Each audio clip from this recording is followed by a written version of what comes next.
खबर की धड़कन समझते हैं हम, एहसास है देश और दुनिया देख रही है हमें।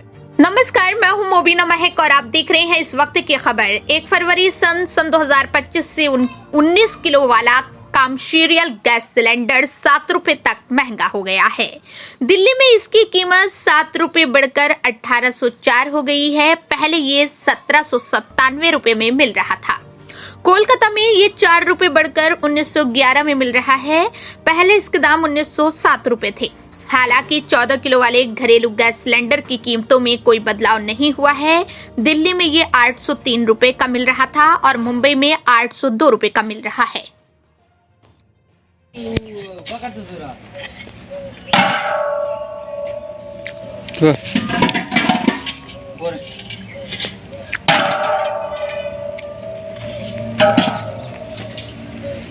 वीडियो ना बनाओ, माथा पे खाया बात।